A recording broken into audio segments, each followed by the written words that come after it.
Friends, आप में से बहुत सारे बच्चे कल के रिजल्ट के बारे में कुछ क्वेश्चंस पूछ रहे थे। क्वेश्चंस ये थे कि जो कैंडिडेट्स जिनकी रैंक 2000 है, 3000 है, 4000 है या 5000 है या ऊपर जो कैंडिडेट्स अलॉटेड हैं उनको तो सीट मिली होगी, फिर भी वो कैसे आ गए। ठीक है, तो उसके बारे में हम बात करते हैं। और यहाँ एमसीसी लीगल एक्शन क्या लेता है, कैसे लेता है, कैसे फाइंड आउट करता है, ये उसका इश्यू होगा। पहली बात ये कि एमसीसी की ऑल इंडिया कोटा की राउंड 1, राउंड 2 मॉपअप या फिर स्ट्रे में अगर कोई भी सीट किसी कैंडिडेट्स को अलॉट हुई या फिर ज्वाइन नहीं भी किया, उसने अलॉट हुई छोड़ दिया, उसको भी एमसीसी ने उसकी आईडी को ब्लॉक कर दिया था। तो जो ये बच्चे दिख रहे होंगे, इतना तो श्योर है कि इनको एमसीसी की काउंसलिंग में, ऑल इंडिया कोटा की काउंसलिंग में कहीं पर भी सीटें कभी भी ना मिली होंगी, ना ही इन्होंने छोड़ी होगी। पहला।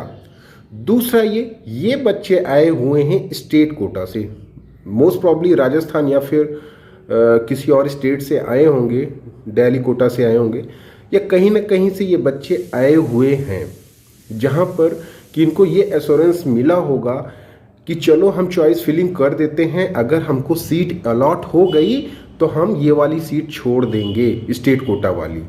लेकिन एज पर एमसीसी रूल उन्होंने सीटों को होल्ड करके काउंसलिंग की है। वैसे तो अगर रूल देखा जाए तो मतलब जिनके पास कहीं पर भी सीटें नहीं हैं, एमसीसी ने केवल उन्हीं को अलाउ किया है। लेकिन फिर भी इंडिया में पैसे वालों की कमी नहीं है। किसी के पेरेंट्स ने कहा चलो बेटा 50,000 का कर दो, कोई दिक्कत नहीं, लीगल एक्शन हम देख लेंगे क्या होगा।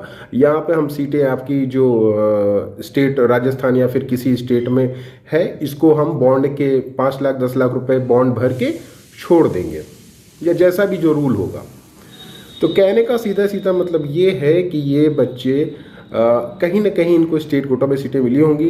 अब ये आपकी जिम्मेदारी है, अगर आप चाहते हैं कि इसको प्रोसीड करना। वैसे कुछ होने वाला नहीं है, लेकिन जैसे कि पीजी के केस में मॉपअप में सीट ब्लॉकिंग को लेके केस चल रहा है, वैसे भी अगर यूजी के केस में कोई करना चाहे तो कर सकता है, बशर्ते ये कि जो रोल नंबर्स हैं ये बच्चों के, ये आपको स्टेट कोटा की लिस्ट में आपको सर्च करना पड़ेगा कि इन बच्चों को किस स्टेट में कहाँ पे सीटें अलॉट हुई हैं। उससे आपको ये आइडिया मिल जाएगा कि क्या ये बच्चे ऑलरेडी अलॉटेड सीटों को ऑक्यूपाइड करके काउंसलिंग में आए हैं या फिर कैसे आए हैं। एज पर रूल तो नहीं आना चाहिए था। अगर सीटें बचती हैं या एमसीसी लीगल एक्शन लेता है, क्या लेता है, कैसे लेता है, क्योंकि अगर यहाँ पर स्टे काउंसलिंग में सीटें अलॉट हुई हैं तो उसे ज्वाइन करना कंपलसरी है। अगर स्टेट कोटा से वो रिज़ाइन करके नहीं आ पाता है तो प्रॉब्लम हो जाएगी उसको, क्योंकि यहाँ पे फिर उसके रोल नंबर को सर्च किया जाएगा कहाँ पे इसने सीट ऑक्यूपाई की है। फिर उसके पास क्या लीगल एक्शन होता है इसका कुछ आइडिया नहीं, एमसीसी लेता है कि नहीं लेता। लेकिन अब इसके बाद की जो सीटें हैं वो वेस्ट चली जाएंगी अनटिल अनलेस कि कोई इस मामले में आगे प्रोसीड ना करी। तो ये मान के चलिए, क्योंकि लीगल एक्शन और सब कुछ एमसीसी ने यहाँ ट्राई कर लिया कि हाँ इसके बाद उसे काउंसलिंग नहीं करानी है, ये सोच के उसने ये पूरा नोटिस निकाला था। उसके बाद भी अगर सीटें बचती हैं तो वो वेस्ट ही जा सकती हैं, जिसके ज़्यादा चांसेस हैं।